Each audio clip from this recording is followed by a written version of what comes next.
And a very good day to all of you out there. Just chilling today, having a beautiful Friday, getting ready. I'm gonna go pick up my girl like I do every Friday.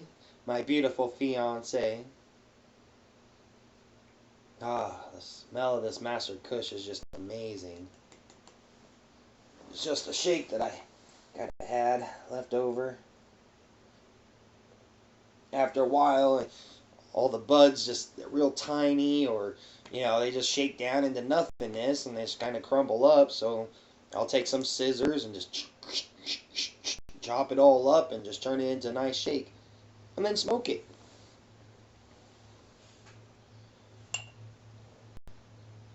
I actually have some other shake that I've actually gotten jars of.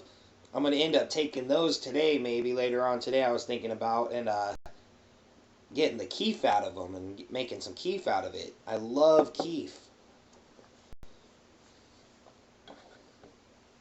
It seems weird, but you can actually use keef if you have a nice, pure, fine keef. You can actually snort it, and it gives you one heck of a high rush. I've done that a couple times, just taking a little bit of keef powder and just... And I'm telling you, that's a rush.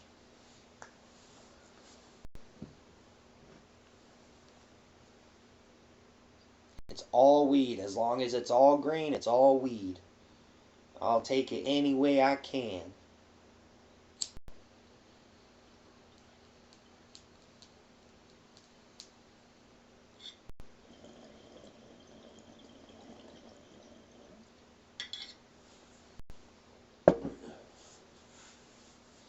So as we're getting closer to 2016 and everything's been changing, we're looking at a possible new president coming up and all this other stuff. I actually like to cover a lot of things that the different presidential candidates are doing whenever they do something or say something. A lot of times our presidential candidates will just say stuff. Whether they actually do it in the end is a different story. But they say a lot of pretty things when they're trying to be president.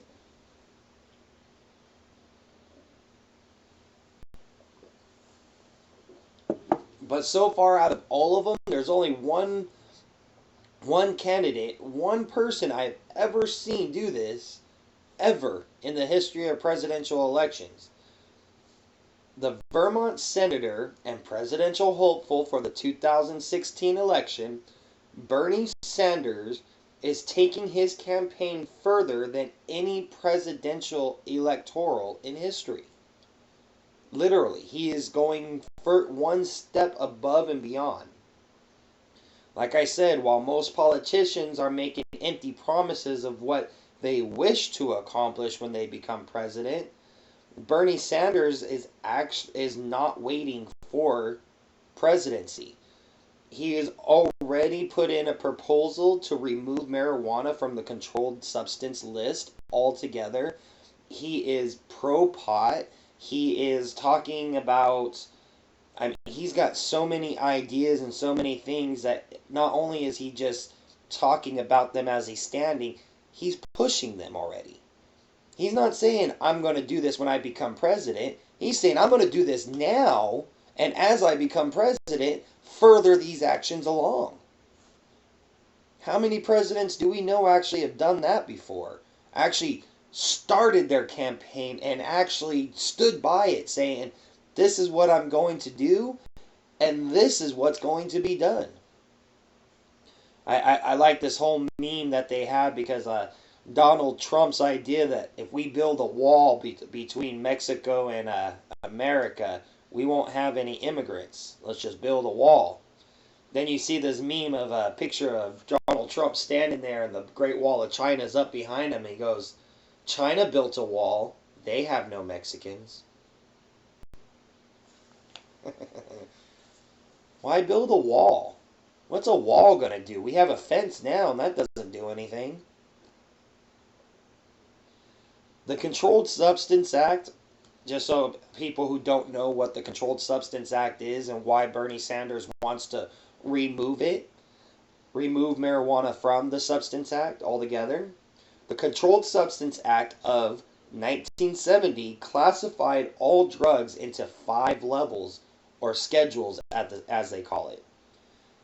The two main top schedules is Schedule 1 and Schedule 2. The Schedule 1 list, basically, if any drug's classified as a Scheduled 1 drug, means it lacks safety under medical care.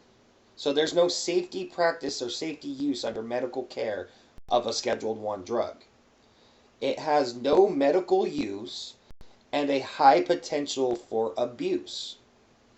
So in the end, anything scheduled under Schedule 1 has been deemed no medical use and has a high ability to be abused and overdosed on. A lot of the drugs that are listed under Schedule 1, we have heroin, DMT, GHB, LSD, peyote, and then marijuana.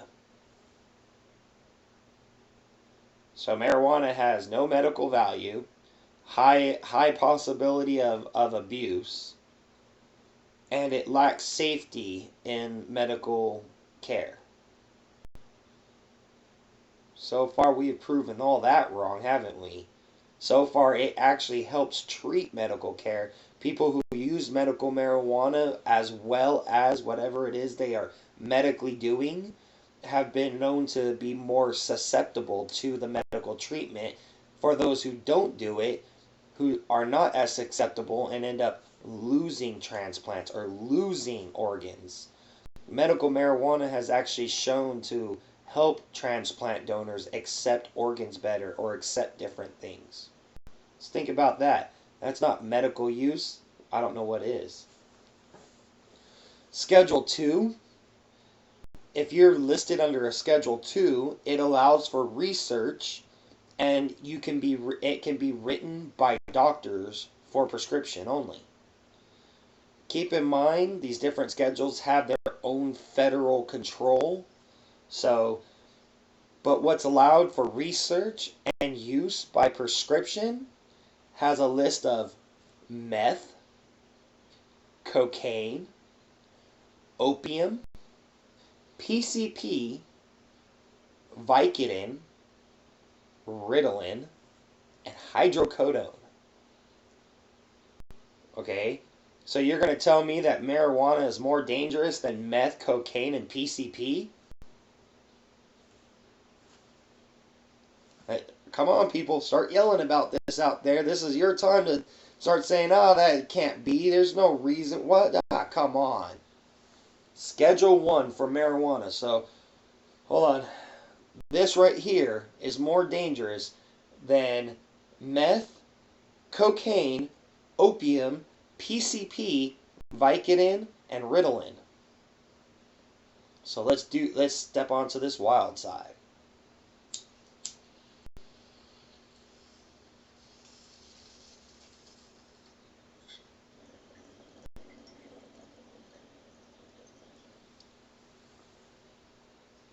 As I do like to say, the only danger marijuana poses is the fact that you can get arrested for it and possibly shot by the police. That's the only danger marijuana has.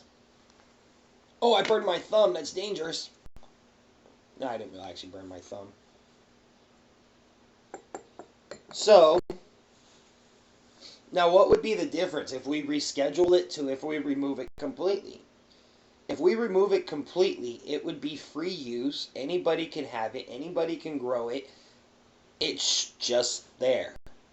Everybody will have marijuana if we remove it from the class. If we remove it completely from the Controlled Substance Act.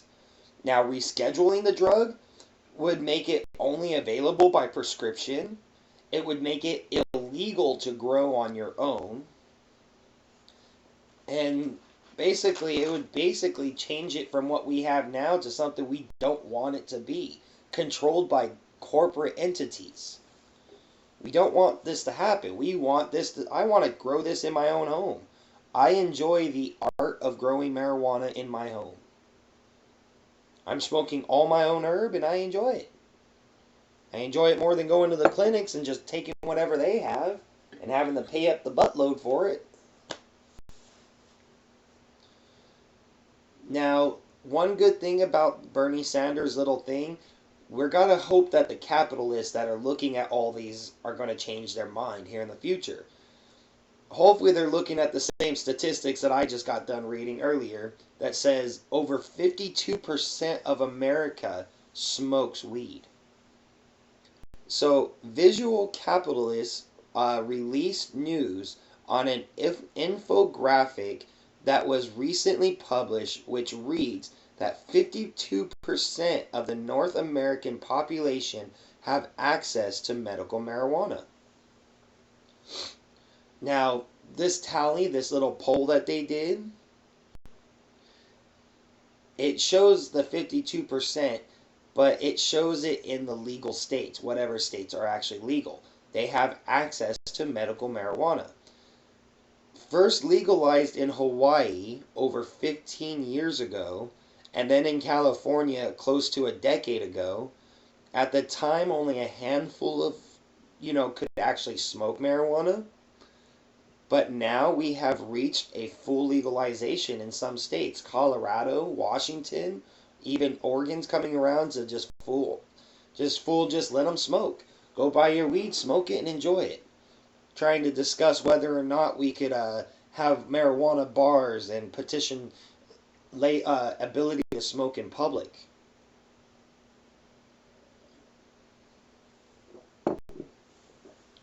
Now, with 24 states now that is legal in some form, this tally does not cover all 24 states.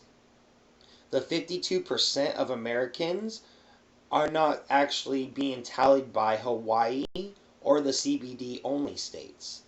So those states that are states like Hawaii, that's way out there, or the CBD only states are actually not reflected in this. So that 52% could be more in the 70% area. So it looks like we're ending the war on drugs completely with marijuana. It's only been about 10 years in the making, but hopefully, capitalists will catch on soon. And it's true. 10 years ago, I'd never think about doing what I'm doing right now. Growing my own, processing my own, smoking it freely, making YouTube videos to you guys while I smoke it. 10 years ago, I'd be afraid to death that I'm going to get arrested and the cops are going to break down my door and I'm going to lose everything. Right now, I'm kind of on that tipsy scale where, oh, here we go. This is going to suck if it happens, but hopefully it doesn't. I'm not as afraid to do it anymore. So, it is looking like the war on drugs is ending, and marijuana is winning. But anyways, that's pretty much all I got for you guys today. I'm going to go ahead and head out of here with this last toke like I always do. So remember, educate before you medicate.